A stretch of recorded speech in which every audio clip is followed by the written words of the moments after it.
Madame, Monsieur, bonsoir. En cette CAN, 37e CAN, il y a ce chiffre qui circule partout. 71% des Marocains croient à un impact positif de la CAN 2025. Et sur le terrain, le Maroc donne bien des raisons d'y croire. Une équipe qui garde le ballon, qui encaisse à peine, qui joue enfin avec méthode. Et vendredi, ce parfum d'histoire, le Cameroun, la revanche de 1988, comme un vieux rendez-vous que le football n'oublie jamais. Mais pendant que Brahim Diaz élimine, que Regragui ajuste, et on verra tout à l'heure ce qu'il a dit en conférence de presse aujourd'hui, et que les stades se remplissent, une autre partie se joue en coulisses. L'ONMT, l'Office national du tourisme, a lancé une vaste opération de séduction, médias étrangers, mais aussi grands prescripteurs européens et américains, tour opérateurs, bref, un objectif très clair, transformer chaque but en vitrine touristique, chaque match en argument de vente du royaume du Maroc.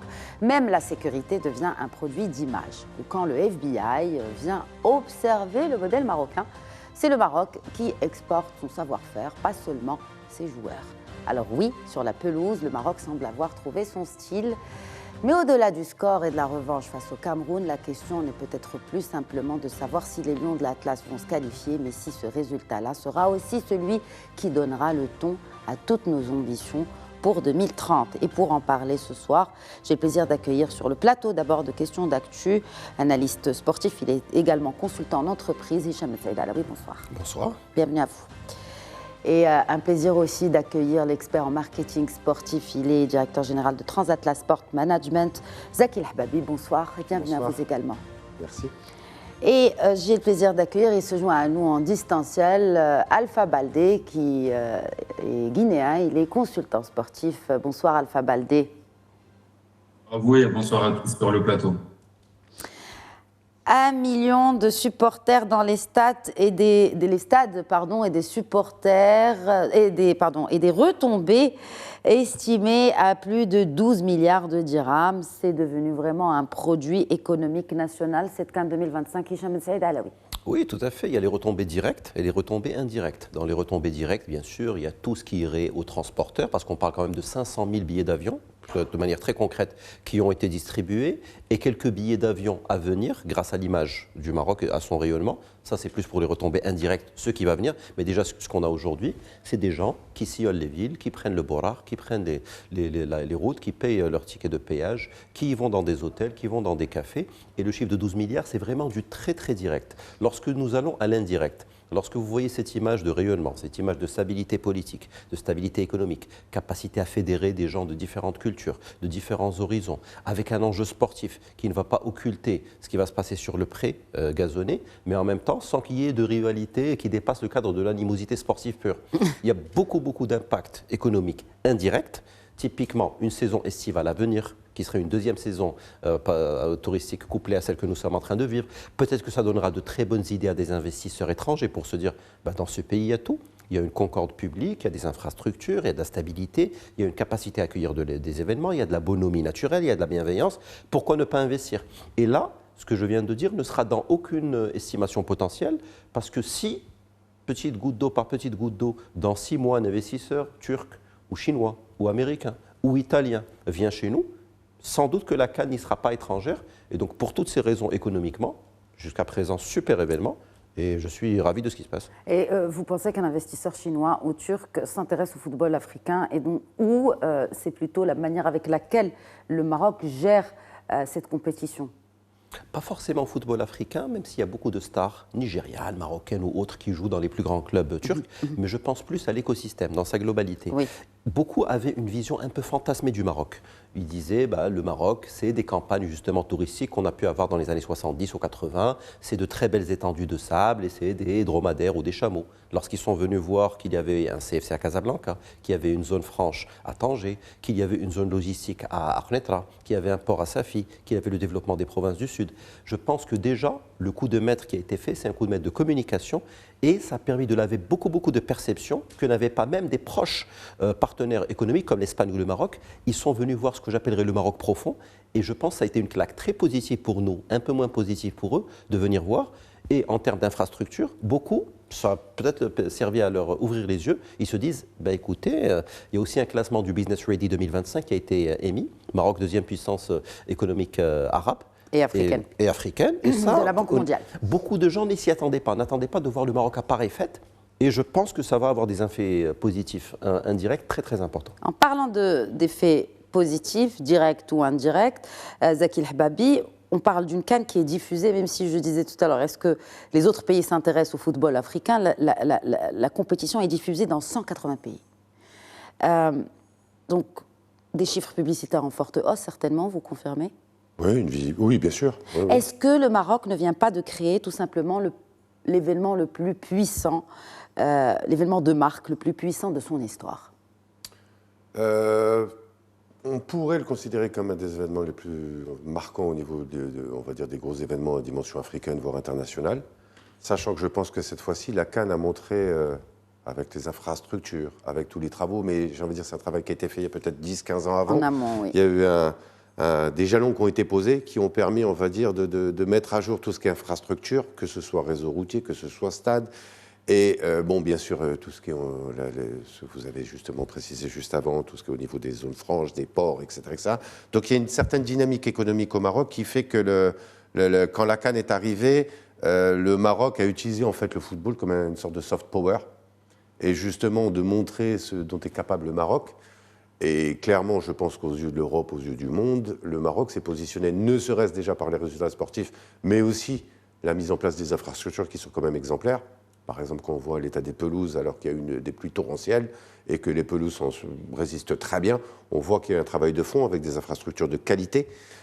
Donc très clairement, le Maroc donne une image et un rayonnement assez intéressant, et sans être, on va dire, avoir cette certitude, mais je dirais que c'est peut-être une des plus belles CAN ou une des CAN les plus professionnelles qu'il puisse y avoir, autant pour les équipes qui viennent, autant pour les spectateurs. Donc il y a quand même on va dire une mise en avant du Maroc en utilisant la CAN qui est, je pense, quelque chose de très bénéfique pour l'avenir, parce que j'ai envie de dire maintenant le Maroc, beaucoup de pays n'auront pas cette hésitation en se disant oui, mais en fin de compte, le Maroc est tout à fait capable d'organiser d'autres événements. Parce que bien sûr, il y a le football, mais il y a aussi d'autres événements internationaux où demain, peut-être, le Maroc aurait tout à fait une légitimité de pouvoir postuler sur d'autres événements qui permettront encore on va dire de continuer dans cette dynamique. Et après aussi, la situation géographique du Maroc, proximité avec l'Europe, qui fait que forcément, il y a, on va dire, un intérêt sur cette CAN, nous serons aussi avec les décalages horaires, etc. Donc il y a quand même on va dire une belle vague d'optimisme par rapport à l'utilisation de la carte Maroc et de la CAN. Et de la marque Maroc. Et de la marque Maroc, tout à fait. Qu'est-ce que change cette CAN à la marque Maroc? Comment le Maroc est perçu à l'étranger? Vous avez parlé, justement, et c'est très intéressant, d'un pays qui est capable d'accueillir les plus grands événements mondiaux, pas seulement dans la sphère footballistique, mais d'autres, pour nous rappeler aussi que le Maroc a quand même été le seul pays qui a accueilli il y a 2 ans les assemblées générales du Fonds monétaire international, de la Banque mondiale. Donc, qu'est-ce qui fait la marque Maroc pour le professionnel de marketing que vous êtes aujourd'hui après tous ces succès? Est-ce que c'est que d'accueillir des événements? Non, ça relève moins du volet sportif, mais je pense que c'est un ensemble de facteurs. Je pense que déjà, par rapport c'est pour le Maroc quelque chose de très important, il y a le volet économique. Donc on se rend compte qu'il y a quand même aussi une transformation économique au Maroc qui est quand même énorme. Il y a 20 ans, 30 ans, j'ai envie de dire, on était un peu cantonné à fabriquer des chemises et des chaussures. Maintenant, on fabrique de la haute technologie, de l'automobile, de l'industrie lourde, avec de la forte valeur ajoutée, de l'aéronautique. Donc il y a tout on va dire une révolution en profondeur sur le tissu économique qui fait que le Maroc a la capacité maintenant, on va dire, de se positionner sur des produits à forte valeur ajoutée, donc générateur de ressources et de richesses pour le pays. Et forcément derrière, tout ça doit avoir, on va dire, un effet domino. Et bien entendu, je pense que pour les événements à venir, quand vous prenez les stades, quand vous prenez certaines infrastructures, les réseaux routiers, le train, l'aviation, etc., quand on voit que l'Arabe va quadrupler, je crois, son parc d'avions, forcément, ça crée on va dire, ça générera et engendrera des bénéfices et des retombées économiques importantes, j'espère, pour notre jeunesse marocaine pour les années à venir. Alors justement, en parlant des jeunes, il y a ce sondage que j'ai évoqué au début de mon introduction. 71% des Marocains croient à un impact positif de la CAN 2025. C'est un sondage par l'Économiste. C'est une question aussi, parce que quand on voit dans le détail de ces chiffres, les CSP sont beaucoup plus dubitatifs, un peu plus sceptiques par rapport à cet élan d'optimisme par rapport aux effets de la CAN. Est-ce que ce ruissellement qu'évoquait Zaki El Hababi tout à l'heure peut être ressenti, notamment dans les territoires Hicham Ben Saïd Alaoui? Je dirais oui. Comment? Pour plusieurs raisons. D'abord, c'est une des premières CAN à 24, en rappelant qu'il y a 54 pays africains. Avant, ne serait-ce que la CAN de 88, nous étions 8. Il y avait le site de Rabat, le site de Casa, il y avait une autoroute qui nous reliait imparfaitement Casa à Rabat. Par la suite, elle a été complétée et bien élargie par la suite.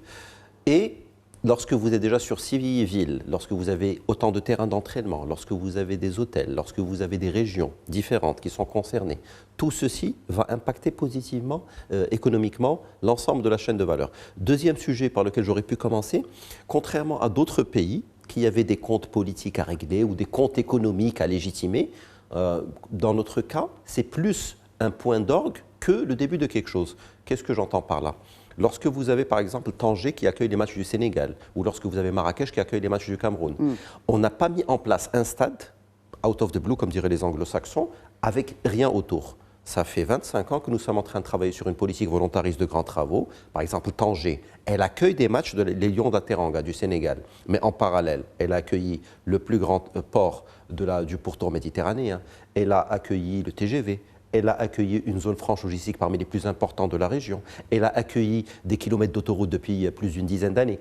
Et en plus, il y a un stade qui a été maintes fois rénové, qui vient comme pierre d'achoppement à tout ce qui a été fait. Le reproche qu'on aurait pu faire à certains pays africains qui ont organisé la CAN il n'y a pas longtemps, c'est qu'on va dans une région où il n'y a pas forcément grand-chose, il n'y a pas forcément de cohérence économique ou sociétale, on met en place un stade et on attend à ce que ça prenne.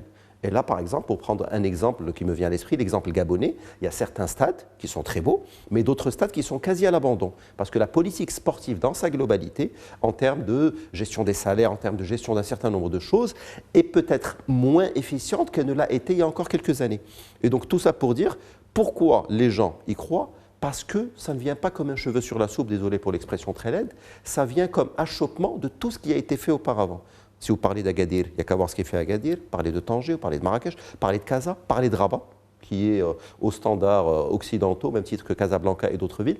Et donc le fait qu'il y ait de la cohérence et que ça ne vienne pas juste le foot pour le foot parce qu'on doit légitimer tel ou tel discours. Et les gens, qui sont tout sauf bêtes, le comprennent. Et ça, il y a une alchimie très africaine et très occidentale. Ils ont très bien compris ça. Pour moi, l'indicateur majeur, et je conclurai là-dessus, il n'y a qu'à voir les réactions sportives et non sportives, par exemple en France et au Maroc. Lorsque vous voyez qu'une victoire de certaines équipes nationales, notamment celles de nos voisins, sont parfois émaillées d'incidents pas loin de l'Arc de Triomphe ou sur les Champs-Élysées, et que vous voyez que chez nous, c'est nickel. Parce que les gens, ici, voient ce qui se passe, respectent la cohérence du projet et se disent, si on nous traite bien, on traitera bien en retour. Et il n'y a pas meilleure réponse que la réponse du million de visiteurs marocains ou autres qui ont sillonné le pays. S'il devait y avoir un loup caché, on l'aurait vu. Parce qu'il est impossible de cantonner 1 million de personnes avec tous les bons efforts possibles et imaginables de communication et de propagande. Il aurait été impossible de camoufler un loup qui se serait produit. Et la réponse grandeur nature, le stress test qu'on a pu voir, c'est la meilleure réponse à toute conjecture. Alpha Baldé, je vous voyais acquiescer par rapport aux propos de Hicham Ben Saïd Alaoui. J'aimerais bien vous poser la question, vous avez évoqué tout à l'heure la presse, on a vu toute la presse africaine a applaudi cette CAN, cette 35e CAN organisée au Maroc. Je voudrais savoir maintenant, alors qu'on est vraiment, comme on dit, sur la dernière ligne droite, comment voyez-vous le reste de cette compétition ? D'abord le déroulé, mais aussi le reste de cette compétition, avant aussi de vous interpeller si elle est présentée comme la Coupe d'Afrique de tous les records. Est-ce que c'est le cas aussi sur la pelouse ? Est-ce qu'on a vraiment ressenti cela dans l'intensité, la qualité de jeu ? Tout à fait. Je suis complètement d'accord avec les éminents spécialistes qu'il y a autour de vous et qui sont vraiment implacables dans ce qu'ils sont en train de dire. Et je suis d'accord sur notamment le dernier argument sur lequel j'ai acquiescé. C'est qu'au Maroc, c'est un point d'orgue. C'est pas le début de quelque chose. Cette Coupe d'Afrique-là, elle ne sert pas à créer quelque chose qui n'existait pas, ou en tout cas à emmener quelque chose de nouveau et qu'on va abandonner dès après la fin de la Coupe d'Afrique des Nations. Et l'exemple du Gabon est un parfait exemple. Et quelques stades de la Côte d'Ivoire aussi qui sont un peu vides lorsque les matchs du championnat se jouent. C'est un peu le véritable problème qu'il y a lorsque certaines nations organisent des compétitions sur le continent.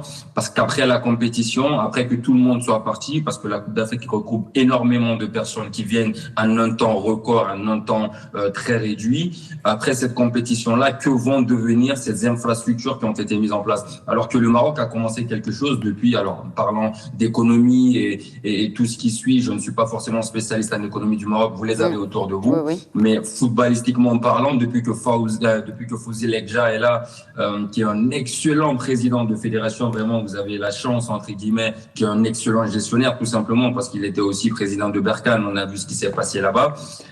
Donc voilà, donc depuis qu'il est là, ce que le Maroc est en train de faire en termes d'infrastructures de football, en termes de réunir beaucoup de pays, parce que faut pas oublier que beaucoup de nations vont jouer au Maroc, la Guinée particulièrement, nous, le Maroc c'est contre nous, déjà politiquement, historiquement, etc.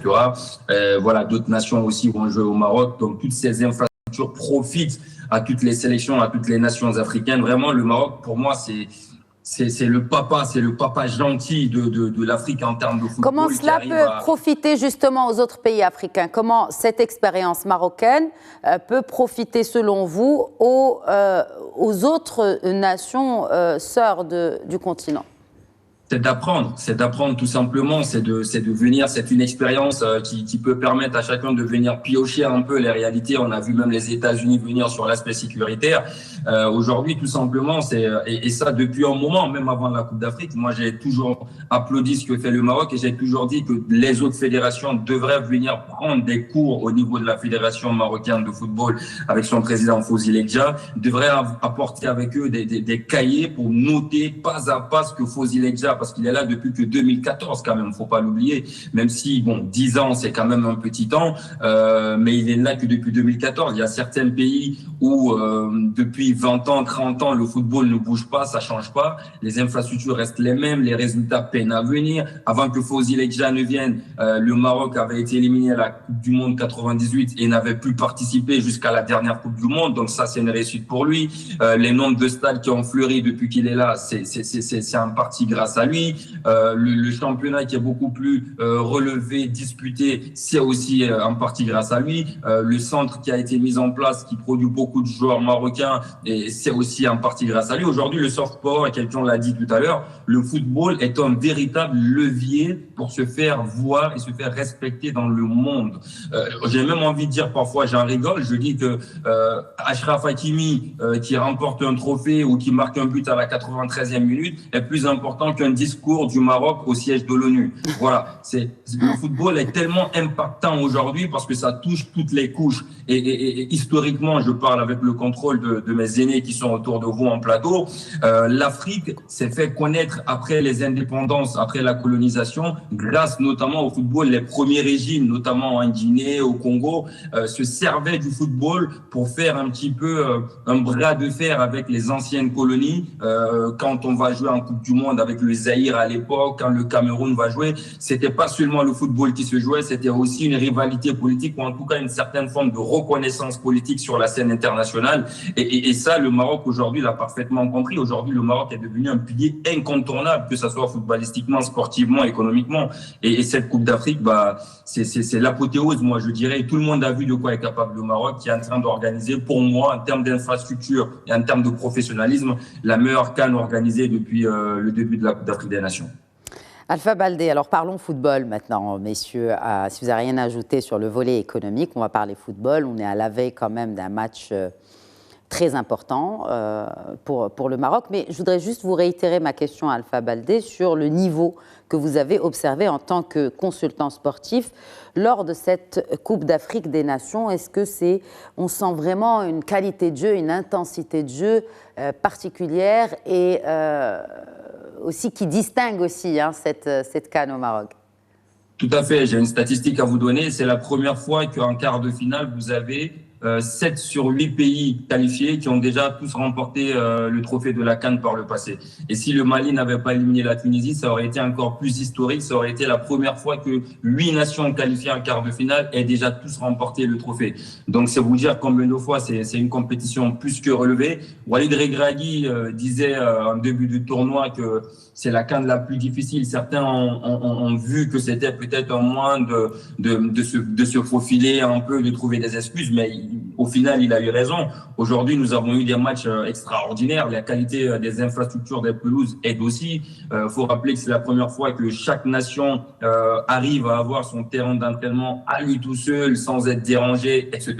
Donc, toutes ces conditions-là mises pour les athlètes, forcément, ça aide à produire des performances de qualité sur le terrain. Les petites nations, entre guillemets, on n'a pas vu de véritable surprise comme c'était le cas au Cameroun ou même en Égypte quand ça s'est organisé en 2019, la première fois qu'on passait à 24 équipes. Donc, c'est sûr qu'aujourd'hui, on a vu des matchs de qualité. Je peux en citer énormément. On a vu, par exemple, le Sénégal-Soudan à 8e qui était très beau. On a vu le Maroc-Tanzanie, le Maroc-Comores. On a vu le Maroc faire de très beaux matchs. On a vu des matchs du Nigeria. On a vu les matchs de la RD Congo. Tous les matchs, j'ai envie de dire, sont des matchs de très haut niveau dans cette compétition-là. Et cela aidé, bien évidemment, par la qualité exceptionnelle des pelouses que nous avons. Et malgré le fait qu'il pleut pas mal depuis qu'on est au Maroc, qui est un temps qui se rapproche un peu du temps qu'il fait en Europe, en Occident. Faut savoir que les pelouses arrivent à bien résister. Et ça, même en Europe, ce n'est pas toujours le cas. Et c'est à signaler aussi. Alors, Hicham Ben Saïd Alaoui, nous sommes à la veille donc d'un grand match pour notre sélection nationale. Les Lions affrontent demain d'autres Lions. Tout à fait. Les Lions de l'Atlas affrontent donc les Lions camerounais. Alors, avant de peut-être analyser, disséquer les déclarations de notre sélectionneur national, pourquoi le match Maroc-Tanzanie fait autant parler du résultat jusqu'à aujourd'hui? Pourquoi autant de grabuge autour de ce match, Hicham Saïd Alaoui? Pour plusieurs raisons. D'abord, ça a été rappelé par M. Baldé sur le fait qu'on organise, que la CAN est exemplaire à tous les aspects logistiques et autres. Et donc, sur le terrain, on attend le même niveau d'excellence, même si ce n'est pas des choses forcément comparables. Beaucoup n'ont pas fait le deuil, mais j'en parle parce qu'on peut faire le deuil de choses positives pour tourner la page de Qatar 2022. Lorsque le Maroc sortait l'Espagne, sortait le Portugal, finissait premier de sa poule, où il y avait, excusez du peu, outre le Canada, il y avait la Belgique et la Croatie. Et donc, beaucoup font le raccourci de dire théorie des grands ensembles, j'ai été très bon face au Portugal et face à l'Espagne, donc mécaniquement, en CAN, qu'on me parle en finale ou au pire en demi-finale, alors que la réalité du terrain est autrement différente.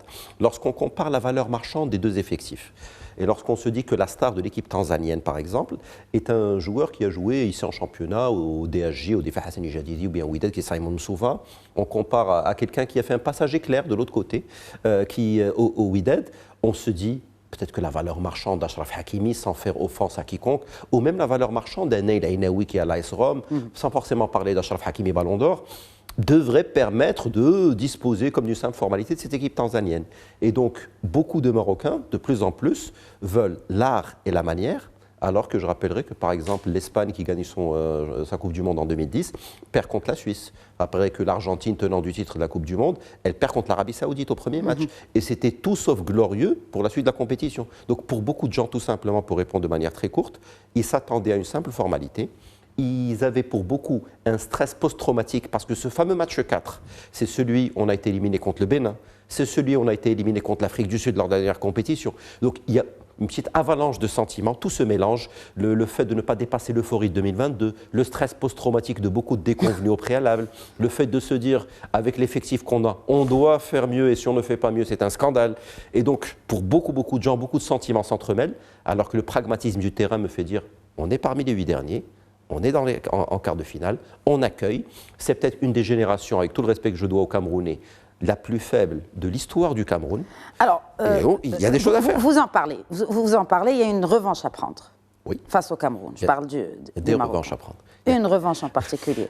Il y a 81 Knetra avec un pénalty raté par Chicha et qui a eu 81 à Knetra. Il y a juste avant le mondial de 82 qu'on ne fait pas, que le Cameroun fait. Il y a 88 avec un contexte qui peut ressembler beaucoup, bien sûr avec le Maroc qui accueille, avec une équipe camerounaise en pleine reconstruction, avec un jeune coach, Claude Leroy, avec des stars comme Fédé, Dr Abega, qui ne sont pas convoqués. Ils ramènent plutôt des jeunes qu'on a appris à connaître, du style Massing, etc. Et lorsqu'on voit la Coupe du Monde 90 que fait le Cameroun, ils font quart de finale. Et face à l'Angleterre, ils sont pas loin de faire demi-finale. On se dit, peut-être que l'équipe de 88 était le début, l'émergence de quelque chose. Peut-être qu'on peut faire le même parallèle en se disant qu'il y avait une génération victorieuse en 86. Oui. Que peut-être que la page n'avait pas été tournée dans les têtes en 88. Pareil pour 2022 avec ce qui se passe maintenant en 2025-2026. Donc il y a beaucoup d'éléments communs. En revanche, il y a un élément divergent majeur qui s'appelle la vidéo, qui s'appelle la VAR, parce que ce match, on le refait 15 fois aujourd'hui. Si quelqu'un agresse un de nos joueurs au point qu'il sombre dans le coma et qu'on pense qu'il est mort, je pense que la VAR pourrait intervenir et un match à 10 contre 11 n'est absolument pas un match à 11 contre 11. Donc certes, il y a l'héritage du passé. Certes, il ne faut pas occulter le fait que le Cameroun est une des meilleures sélections africaines de l'histoire. Ils ont eu des générations exceptionnelles avec les Omambiik, avec les Kanabik, avec les Massing, Roger Mila, puis les Eto'o, les Mboma, les Lorenetta Memayer, les Ndiefi, les Mboma. Ils ont eu Rigobert Song, Alex Song, son neveu, des générations exceptionnelles. Mais le Maroc n'est pas en reste, on accueille, c'est un tout autre contexte. Les favoris, pour une fois, c'est le Maroc, c'est pas le Cameroun. Selon l'intelligence artificielle aussi. Il n'y a aucune raison. Non, mais vraiment, on a des confrères et consoeurs journalistes qui ont mené l'enquête auprès de moteurs de recherche en intelligence artificielle qui ont confirmé que le Maroc était en effet favori pour garder la coupe ici. Vous avez parlé du Cameroun. Alors c'est intéressant parce que même le sélectionneur national est très d'accord avec vous. C'est une grande nation du football. On n'a pas besoin, pour citer Walid Regragui aujourd'hui en conférence de presse, on n'a pas besoin de présenter le Cameroun. Ce sera difficile. Nous savons que le Cameroun est une grande nation du football. Vous l'avez très bien rappelé d'ailleurs, Hicham Saïd Alaoui, que ce soit en CAN ou en Coupe du Monde, ça promet d'être un grand match. Et d'ajouter, nous sommes à domicile, nous voulons gagner à notre manière contre le Cameroun, dominer le milieu de terrain sera crucial. Oui. Alors bien sûr, on n'a pas encore dévoilé la sélection qui va affronter demain l'équipe camerounaise, mais qu'est-ce qu'on comprend par les termes de Walid Regragui, en sachant qu'il a aussi annoncé que Amrabat n'était pas prêt à 100%. Moi, je retiendrai 3 piliers, mais assez rapidement. Le premier, c'est que, qu'ils le disent ou pas, Walid Regragui a beaucoup de pression, ça s'entend. Et là, honnêtement, je compatis de tout cœur avec lui, parce que si moi, citoyen lambda, je me mets devant ma télé et je tremble devant mon écran le temps que le match commence, je n'ose même pas imaginer ce qui se passe dans la tête de Walid Regragui, de Rachid Ben Mahmoud, d'Achraf Hakimi, de Yassine Bounou, etc. Il y a beaucoup de pression, et là, il le rappelle. Deuxième sujet... Est-ce que c'est pour ça qu'il change, qu'il opère des changements aussi? On sent qu'il y a beaucoup de changements. Il est un peu contraint et forcé, parce que notre capitaine Romain Saïs s'est diminué. On l'a vu au bout de 15 minutes se tenir l'arrière de la cuisse, ce qui n'est jamais très bon signe au niveau des ischio-jambiers lorsque vous jouez au foot. On a vu Achraf Hakimi qui relevait de blessures. On a vu Azdin Ounahi qui avait une blessure, et on a découvert l'étendue de sa blessure un peu plus tard. Donc il y a aussi des contingences qui font qu'il doit réagir différemment. Il a parlé de la bataille du milieu, c'est très pragmatique, parce que le Cameroun joue en 3-5-2. Et le Cameroun en 3-5-2, c'est les plus belles pages de l'histoire camerounaise. Ils ont été champions olympiques en 2000 avec un super 3-5-2 qui était brillamment exécuté. Et du coup, 3-5-2, ça veut dire qu'il y a 5 joueurs au milieu, plus des défenseurs qui montent et des attaquants qui viennent aider. La bataille du milieu sera cruciale. Or, pour moi, autant quelqu'un comme Sofiane Amrabat peut être dispensable lors de certains matchs comme contre la Tanzanie, les Comores, mais pour les big nations, comme diraient les anglo-saxons, le premier nom que je coche, ex aequo avec Yassine Bounou, pour ce genre de match, c'est Sofiane Amrabat. Et si Sofiane Amrabat devait manquer, ce serait un coup... Il ne serait pas prêt à 100% selon les dires du sélectionneur national. C'est beaucoup plus une mauvaise nouvelle que la défection de beaucoup d'autres joueurs. C'est une mauvaise nouvelle ou un mauvais choix? Pour moi, c'est une mauvaise nouvelle pour nous. Du sélectionneur, parce que c'est le sélectionneur qui choisit qui va jouer ou pas, non? Oui, mais s'il est contraint par des blessures, oui. Forcément, nous serons dans cette configuration. Je pense que, là, maintenant, l'heure est à la communion, à se dire priorité au présent, pas aux absents. J'ai vu quelques esprits chagrins me dire, et pourquoi il n'a pas pris un tel pour... De un, c'est trop tard. Et de deux, maintenant, ce serait faire offense au présent. Dans le foot et dans le sport de manière générale, on respecte les gens. Et pour respecter les gens, je parle des présents, je ne parle pas des absents. Et on aura tout loisir de disséquer ce qui a marché, ce qui n'a pas marché, en février, mars, avril, Inch'Allah. Mais là, à l'instant T, les 28 joueurs qu'a pris Walid sont les meilleurs Marocains. Walid est le meilleur sélectionneur du monde pour moi, à l'instant T. Je suis 200% focus derrière mon équipe nationale, et dire autre chose maintenant serait totalement contre-productif. Alors, je sais que ce n'est pas vraiment votre domaine de prédilection, mais vous êtes marocain, donc automatiquement, nous sommes une nation de football. On parlait de nation branding tout à l'heure. Qu'est-ce qui peut faire basculer ce match clé, selon vous, Zaki El Hababi? Alors moi, je pense que ça va être le match vérité. Alors attention, comme je dis, je nuance mes propos, parce que je n'ai pas les compétences au niveau d'analyse sportive des interlocuteurs qui sont avec moi sur le plateau, mais je dirais que ça va être un match beaucoup plus ouvert, parce que d'abord le Cameroun, c'est une nation, on va dire au niveau footballistique, qui joue beaucoup plus, contrairement à la Tanzanie, qui a joué sur un bloc défensif à fond. Donc juste jouer sur la contre-attaque. Je pense que le match Maroc-Cameroun risque d'être, pour moi, et j'espère, un très beau match, parce que ça risque d'être un match beaucoup plus ouvert, avec beaucoup plus d'opportunités. On parlait aussi de Igaman qui va peut-être rentrer, qui est un joueur qui a brillé dans le championnat français et qui a marqué des buts extraordinaires. J'aimerais beaucoup le voir rentrer sur l'équipe nationale parce que c'est un joueur qui peut apporter un énorme plus au niveau offensif. Donc je dirais les jeux sont ouverts, mais bien sûr on va tous se stresser, on va tous être angoissés en espérant que le Maroc passe son tour et fasse ses demi-finales. Mais au niveau spectacle, je pense que ça risque d'être vraiment un beau match et un match vérité. On va vraiment avoir une autre, par rapport au match de poule, on va avoir vraiment une autre façon de jouer et un jeu beaucoup plus offensif dans les deux sens, je pense. Parce que le Cameroun aussi est quand même une équipe hyper offensive. Donc là, ça va être un match beaucoup plus spectaculaire, moi j'espère. Le sélectionneur du Cameroun a aussi été en conférence de presse aujourd'hui. On va revenir un peu sur ses propos. Hamza Igaman, en effet, a été confirmé pour ce match contre le Cameroun demain. C'était tout à l'heure, lors de la conf de presse, par Walid Regragui. Il est apte à 100% pour la CAN. Donc c'est une bonne nouvelle pour les Lions de l'Atlas. Mais ce défi des Lions de l'Atlas, je voudrais revenir avec vous, Alpha Baldé, sur ces blessures. C'est un grand défi pour notre équipe nationale. La profondeur de banc est-elle suffisante pour viser le titre ? En tout cas, la profondeur du banc va être importante. Mais la profondeur du banc, j'ai envie de dire, elle est des deux côtés. Parce qu'on a vu aussi du côté du Cameroun que les entrants sont plutôt très intéressants. D'ailleurs, le Cameroun a plutôt eu l'habitude de revenir dans les matchs. On les a vus en difficulté face à l'Afrique du Sud. Ils sont revenus, ils ont gagné ce match-là, même si sur la fin, c'était un petit peu compliqué. On les a vus face à la Côte d'Ivoire revenir également dans le match. On les a vus également sur pas mal de matchs, même sur d'autres compétitions. Le Cameroun, tout simplement, historiquement, c'est comme ça. Et il parlait tout à l'heure du contexte de 88. Il y a aussi le contexte de 2017, où c'est une équipe du Cameroun qui est un peu décimée, où il y a une dizaine de joueurs qui ne veulent pas venir, où t'as par exemple Onana qui ne vient pas, c'est Ondoa qui reste dans les buts. Une équipe dont on ne connaît pas forcément l'ossature véritable et qui finit par remporter cette Coupe d'Afrique en 2017 devant l'Égypte. Donc le Cameroun a cette habitude-là d'aimer ces contextes un peu compliqués, un peu difficiles. Et j'ai l'impression que ce qu'on appelle le Emlé, qui est une sorte de courage et de don de soi dans la culture camerounaise, renaît véritablement quand cette équipe camerounaise est au plus bas, est au plus profond dans le mal. Maintenant, elle a face à elle une équipe du Maroc. Ça va être une excellente affiche parce que je suis d'accord avec tout ce qui est dit. Il y avait le traumatisme des derniers huitièmes de finale où le Maroc avait beaucoup de mal, ou le quart de finale en 2019 perdu face à l'Égypte. Là, le Maroc organise, c'est un contexte qui est totalement différent. C'est une équipe qui est plus sûre d'elle avec ce qu'elle a réussi à la Coupe du Monde 2022, même si on ne peut pas comparer les deux tournois et les deux compétitions, notamment en termes d'opposition, en termes de positionnement du Maroc sur les matchs. Là, les gens s'attendent à ce que le Maroc fasse le jeu et gagne forcément. Et je suis d'accord avec mon ami sur le plateau. On n'a pas forcément besoin d'être beau et de gagner. À un moment donné, il faut savoir gagner. Voilà, et le Maroc a besoin aujourd'hui de gagner quand on sait depuis combien de temps le trophée fut à cette nation-là. Donc aujourd'hui, c'est sûr que sur le choix d'Amrabat, moi je reviens un peu là-dessus. Dans certains matchs, le Maroc avait besoin de faire le jeu, d'où moi j'étais pas d'accord avec le fait d'aligner Amrabat dans le 11, notamment au milieu de terrain de la part de Walid Regragui. Quand on a besoin de faire les jeux face à des blocs bas comme les Comores, comme la Tanzanie, comme toutes ces équipes-là, tu as besoin d'avoir des joueurs comme Mounaï un peu plus bas, Saïbari, gabarit, qui joue entre les lignes, etc.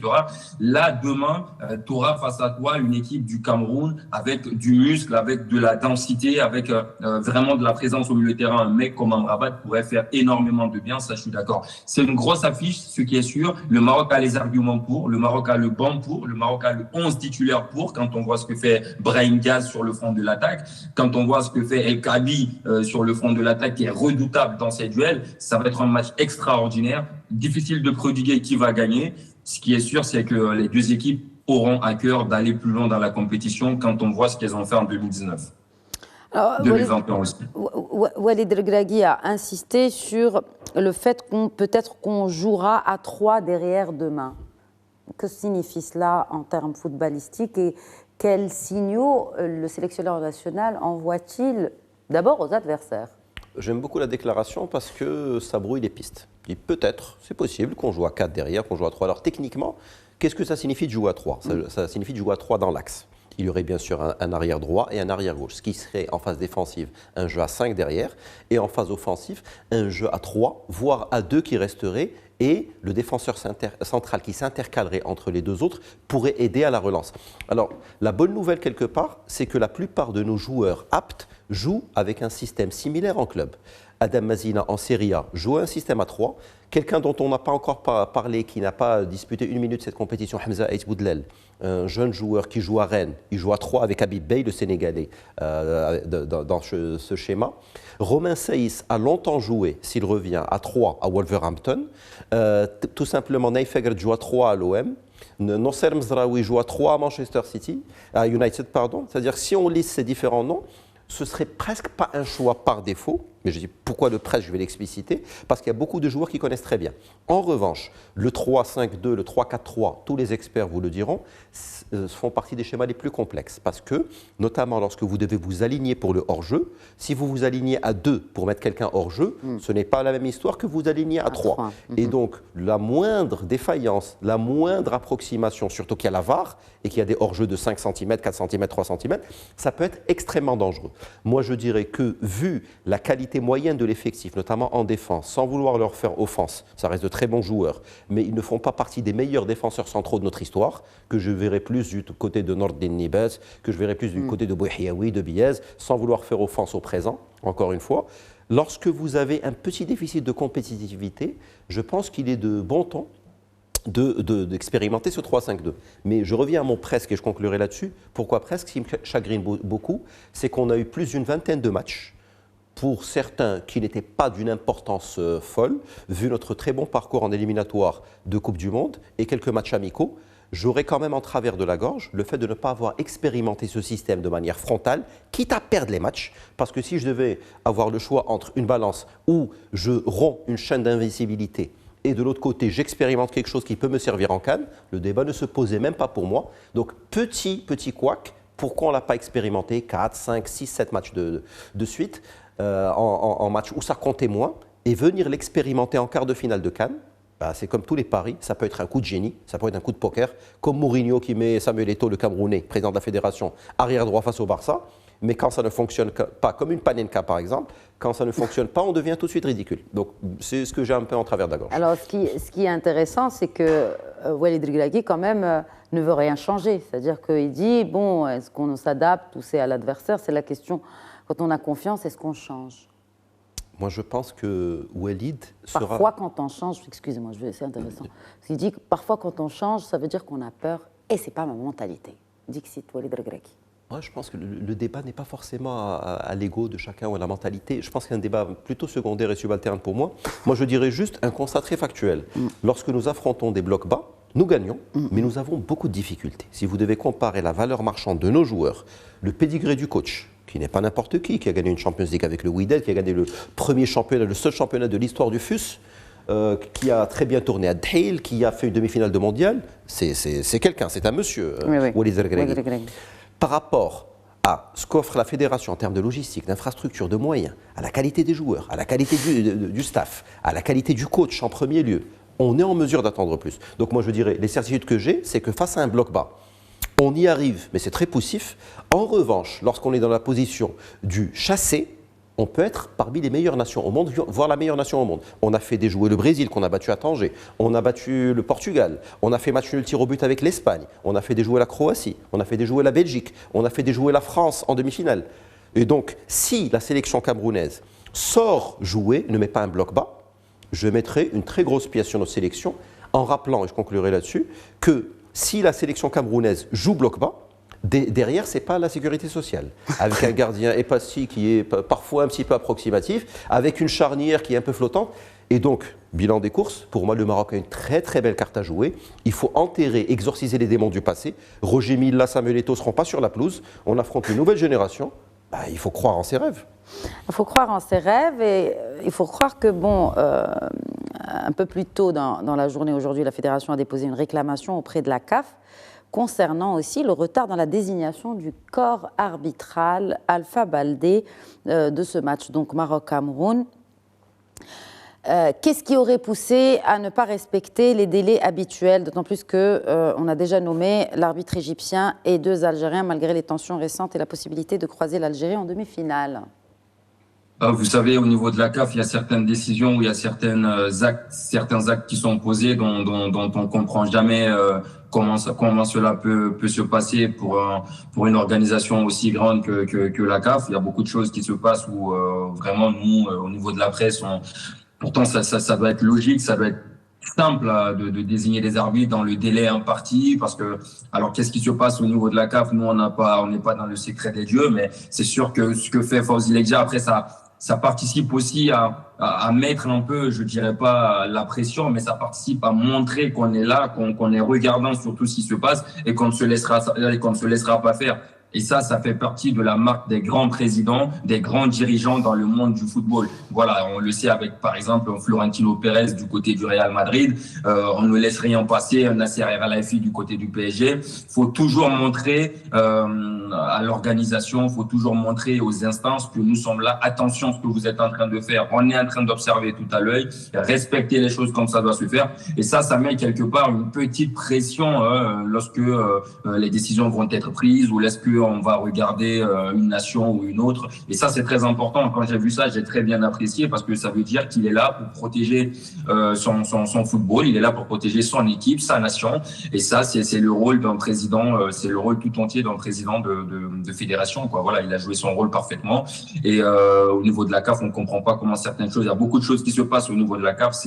Parfois, c'est difficile à expliquer. Parfois, on ne comprend pas. Mais voilà, malheureusement, ça arrive... pas que des rares fois au niveau de la CAF, que ce soit au niveau des arbitrages, que ce soit au niveau de la billetterie, que ce soit parfois au niveau des désignations, des tirages au sort. Par exemple, il y avait le tirage au sort, par exemple, des éliminatoires de la CAN prochaine qui était prévu. Il n'y a pas eu de communication là-dessus. On ne sait pas pourquoi, comment. Voilà. Donc, au niveau de la CAF, il y a pas mal de choses. Il y a de l'amélioration, mais il y a pas mal de choses qui se passent qu'on ne comprend pas. Mais en tout cas, voilà, le match, il est déjà lancé, c'est sûr. Les conférences de presse ont eu lieu. Vous avez lu quelques passages.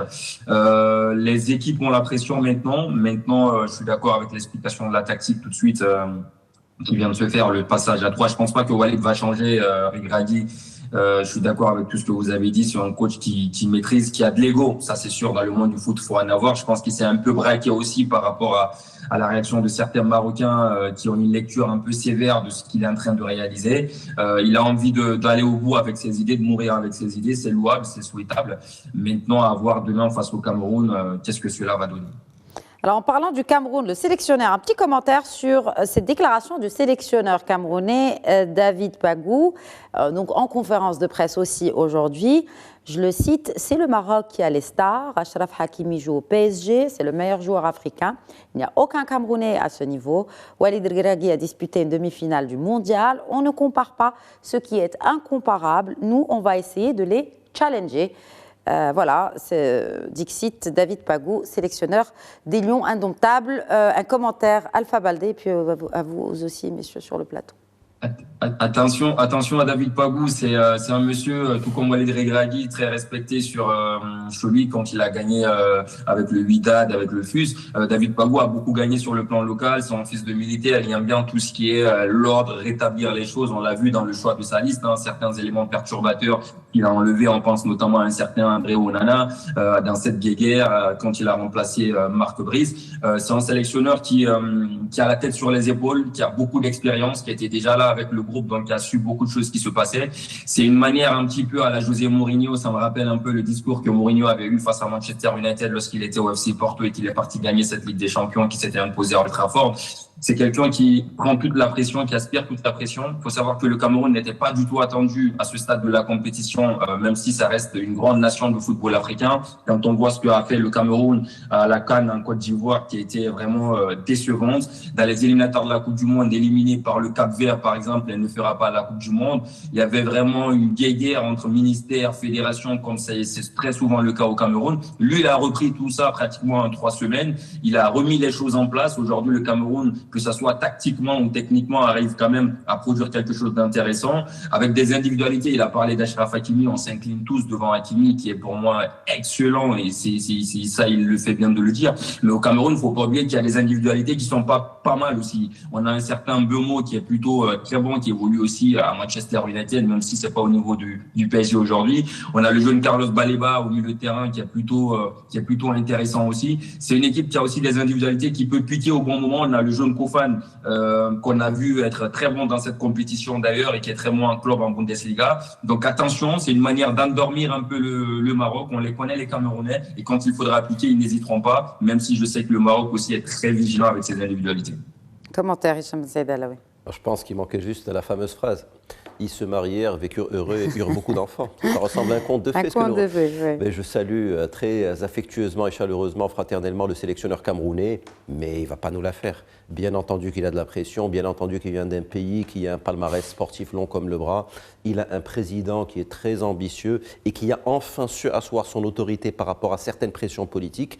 Il a fait un pari très fort parce que éliminer un certain Vincent Boubacar juste avant la Coupe du Monde, la Coupe d'Afrique, ou bien André Onana qui est un des meilleurs gardiens africains de l'histoire, on peut le dire, vu le pédigré des clubs où il a joué, c'est un choix très fort et qui lui donne raison jusqu'à présent. Je pense qu'il s'inspire beaucoup du discours de Claude Leroy en 88, où en gros le narratif était de dire on n'a rien à perdre, ils sont chez eux, il y a le public qui peut se retourner assez rapidement contre l'équipe haute, surtout dans les contextes nord-africains. Et donc c'est du pragmatisme pur. Est-ce qu'il pense plus de 0,5% de ce qu'il dit? Je n'en suis pas sûr. Ça, c'est juste pour endormir dans les chaumières. Mais bien entendu qu'il va jouer son va-tout. Et à nous de savoir tourner cette verve et cette fougue en pression positive et non pas négative, parce que parfois, sans le faire exprès, il y a certains posts sur Instagram, sur Facebook, il y a certains commentaires qui mettent une pression complètement dispensable, alors qu'on est plus dans une logique de concorde nationale. Ça ne sert à rien de mettre une pression et rappeler un joueur que ça fait 50 ans qu'on n'a pas gagné une Coupe d'Afrique. Je pense que si nous le savons, ils le savent mieux que nous. Donc là, on est plus dans une logique d'union, dans une logique de positivité et de ne pas regarder dans le rétroviseur et surtout ne pas jouer contre un logo ou un maillot. Les Lions indomptables sont une très très grande nation mondiale de foot, mais, ça a été rappelé par M. Baldé notamment, il n'y a pas à rougir, loin s'en faut, lorsqu'on compare les deux effectifs, y compris nos remplaçants. Donc c'est un match de foot, il faut y aller, et à eux de nous montrer que Qatar 2022 n'était pas une parenthèse enchantée, les astres étaient alignés et retour vers le business as usual, comme diraient les anglo-saxons, et à eux de nous rappeler que plutôt la Côte d'Ivoire était un accident et que c'est le premier pas pour gagner la 2e étoile sur le maillot, bientôt Inch'Allah la 3e étoile, et ainsi de suite. Inch'Allah. Bon, peut-être plusieurs étoiles, mais je vais finir avec une question qui va au-delà de cette CAN, qui va vers le Mondial 2030. Quel est le lien direct, Zaki El-Hababi, entre la réussite de cette CAN et l'attribution future des matchs du Mondial 2030 au Maroc, notamment pour l'ouverture de la Coupe du Monde et pour ce match de la finale? Je pense que le premier élément qui a, on va dire, plu à tout le monde, c'est surtout les infrastructures, ne serait-ce l'inauguration du stade, la cérémonie d'ouverture. J'ai envie de dire très clairement, moi-même j'étais très agréablement surpris, je ne m'attendais pas du tout à ça, surtout quand on voyait les conditions météorologiques qu'il y avait la veille et le jour même. Donc je pense que le Maroc a montré avec ses infrastructures la capacité peut tout à fait prétendre à des rendez-vous internationaux type Coupe du Monde, pour soit match d'ouverture, soit match de clôture, on verra bien. Mais très clairement, moi, je pense que le Maroc a joué une carte très intéressante depuis 10-15 ans, en utilisant vraiment le football comme un vecteur de communication avec toute on va dire une dynamique économique que ça a engendré derrière. Et je pense que c'est, surtout dans le contexte international actuellement, le Maroc passe entre les gouttes avec cette vague d'optimisme, autant par rapport à la CAN, mais aussi, et ça c'est important, le savoir-faire, parce qu'on a pu montrer cette fois-ci, contrairement à certains événements précédemment, là on a montré de quoi on était réellement capable, et la fédération, et bien sûr toutes les instances ont montré la capacité du Maroc à pouvoir prétendre à des événements de dimension internationale. Et très clairement, pour l'avenir. Mais on le voit déjà, l'Office national du tourisme profite de cette occasion pour faire une opération de séduction auprès des opérateurs internationaux, notamment américains. Donc en fait, c'est un levier pour attirer davantage de touristes. Parce qu'il ne s'agit pas que d'infrastructures. D'autant plus que oui, c'est vrai que les touristes qui sont là pour la CAN, c'est quand même un budget qui va, rien que pour l'hébergement, entre 900 et 1300 $. Et on sait comment on voudrait aspirer à des records aussi en termes de retombées touristiques, pas que de nombre de touristes, mais comment cela peut être davantage consolidé avec cette opération de séduction, notamment de l'ONMT. La CAN a montré justement, et après il y a aussi l'ONMT, je tiens à souligner quand même, a fait un travail phénoménal depuis une dizaine d'années aussi, parce que là on arrive, j'ai vu, on était à plus de 19 millions de touristes, donc c'est déjà un record. Mais je pense que même après la CAN, beaucoup de gens ont vu le Maroc, ou voyaient le Maroc sous un certain aspect. Maintenant qu'on a vu la dimension et les événements, et d'ailleurs aussi un réseau qui a pas mal marché, qui sont les influenceurs, qu'on fait découvrir à beaucoup de monde le Maroc et se rendre compte que le Maroc a, on va dire, une capacité d'accueil, d'infrastructure, d'organisation et même au niveau sécuritaire, quelque chose de quand même assez costaud. J'ai presque envie de dire qu'il n'y a pas eu grand-chose à signaler. Donc forcément, même après la CAN, le Maroc en bénéficiera. Mais aussi, même aussi, là aussi, je reviens aussi peut-être après la CAN, parce que bon, il y a cette fête-là, mais après la CAN aussi, même le football national en bénéficiera, avec des infrastructures qui sont sublimes. Donc, j'ai envie de dire, les feux sont en vert, donc on va essayer de continuer même après cette dynamique de la CAN, et après, j'espère, cette victoire du match de demain. Vous avez parlé des influenceurs, on voit beaucoup d'influenceurs étrangers qui suivent les matchs et qui vont un peu partout dans le royaume. C'est clairement la nouvelle ère du marketing sportif, et le Maroc est déjà arrimé à cette nouvelle ère. Nous, on le constate aussi en travaillant pour la fédération, entre autres, par rapport au partenariat. Il y a une dynamique qui n'a rien à voir il y a 15 ans. Les budgets ont été multipliés par 4, voire 5, avec des perspectives à long terme, jusqu'à la Coupe du Monde 2030, voire plus, parce qu'ils y croient et ils se rendent compte qu'il y a un travail quand même très professionnel au niveau de la fédération. Il suffit de voir les infrastructures. La plupart des partenaires qu'on a amenés étaient vraiment ébahis devant l'infrastructure et les infrastructures de la fédération et l'organisation pour les équipes. Et d'ailleurs, on voit le résultat. Il n'y a pas que l'équipe première. Il y a les U17, les U20. On voit qu'il y a quand même, en termes de marketing, en termes de publicité, il y a quand même un focus que sur les grandes têtes d'affiche. On voit moins les U20, les U17 sur des campagnes de parce que la CAN a quand même une dimension. Malgré qu'ils sont champions du monde. Bien sûr. Et on gagnerait à les faire connaître davantage. Bien sûr, mais après, comme je dis, quand vous êtes partenaire de la CAN, de l'équipe du Maroc, vous avez 17 équipes avec vous. C'est-à-dire que vous pouvez communiquer sur les 17 équipes. Là, il y a le rendez-vous de la CAN qui est vraiment l'événement africain. Et je pense aussi qu'on n'a peut-être pas souligné, mais je pense que là aussi, le Maroc s'inscrit dans une bonne dynamique par rapport à la zone Afrique du Nord et zone Afrique subsaharienne. C'est-à-dire qu'il y a quand même un investissement depuis pas mal de temps au niveau différentes entreprises marocaines qui sont implantées en Afrique subsaharienne. Et je trouve que cette CAN s'inscrit parfaitement dans cette dynamique économique avec les liens qui sont créés sur le marché subsaharien, qui ici est encore des marchés où tout est encore à développer et chercher des points de croissance pour le Maroc. Et là aussi, je pense que c'est aussi une politique, je veux dire, la CAN arrive aussi dans cette continuité avec, on va dire, fédérer les pays africains avec le Maroc, peut-être un petit peu comme vecteur et ambassadeur pour le continent africain. Je vais finir avec une question veille de match. Donc la plus logique, prono pour demain. Hicham Ben Saïd Alaoui, Maroc-Cameroun. Au risque de surprendre plus d'une personne, 3-0 pour le Maroc. Alpha Baldé, je ne suis pas de commentaire. Alpha Baldé. 2-1 pour le Maroc.